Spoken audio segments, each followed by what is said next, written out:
अंबरनाथ पश्चिम नवीन मेंढीपाडा येथे Konark business park जे नवीन तिथे तयार झाले आहेत, तिथे नवीन इमारती तयार झाल्या, नवीन एक कंपनी MIDC तयार झाली आहे.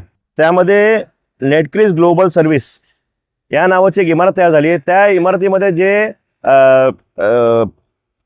त्यांनी जे नकाशा दिला आहे, मंजूर नकाशा, त्या नकाशाप्रमाणे काम झालेलं नाहीत. हे आपल्या MIDC जे अधिकारी आहेत त्यांचा हलगर्जीपणा आहे. त्यांनी काहीतरी आर्थिक व्यवहार करून ते नकाशाप्रमाणे काम न करता तिथे डायरेक्ट त्यांनी स्वतःच्या मनाप्रमाणे काम केलेलं आहे कंपनीच्या मालकांनी, आणि त्यांना सपोर्ट करताय हे MIDCचे अधिकारी. यांना मी पत्र दिलं होतं. त्या पत्रानंतर त्यांनी कंपनीच्या मालकांना 18/9/2025 रोजी यांना एक नोटीस दिली की आम्ही तिथे आलो होतो, आम्हाला लॉफ्ट मेझिन एरिया वाढीव बांधकाम दिसलं आहे, 7 दिवसामध्ये तुम्ही कारवाई न केली, तुम्ही निष्कासित नाही केलं तर आम्ही करणार.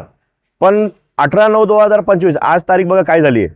त्यानंतर त्यांना अजून एक पत्र दिले. बघितलं तर त्यांनी जे बेकायदेशीर बांधकाम केलं आहे ते पूर्ण म्हणजे मंजूर नकाशा एक तरफ झालेला आहे आणि ते बांधकाम एक तरफ झालेलं आहे.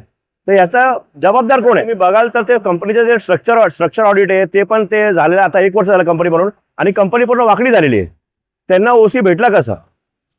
अधिकाऱ्याने बघितलं नव्हतं का की कसं बांधकाम केलेलं आहे, काय काय नाही? म्हणजे काहीतरी आर्थिक व्यवहार झालेला आहे, काहीतरी कुठेतरी बसले होते, धाब्यावर बसले होते. आता नियम तरी धाब्यावर मारलेत आणि हे कोणत्या धाब्यावर बसले होते? ते कंपनी आता ह्या लोकांनी बांधलेली आहे, ते कंपनी पूर्ण वाकडी झालेली आहे, तेवढी वाकडी झालेली आहे. जे मुलं ते तिथे काम करतायत, जर बिल्डिंग पडली तर जबाबदार कोण असेल? अधिकारी असणार की कंपनीचा मालिक असणार? त्या आता मी पत्र दिलं आहे. साहेब मला फोन करतात की भाई तुम्ही आंदोलन करू नका, तुम्ही कारवाई करा ना. तुम्ही पत्र दिलं ना त्यांना, म्हणजे पत्र की हँडबिल येते. नाही झालं तर आम्ही आंदोलन करणार, नाही तर मी यांना कोर्टात घेतो.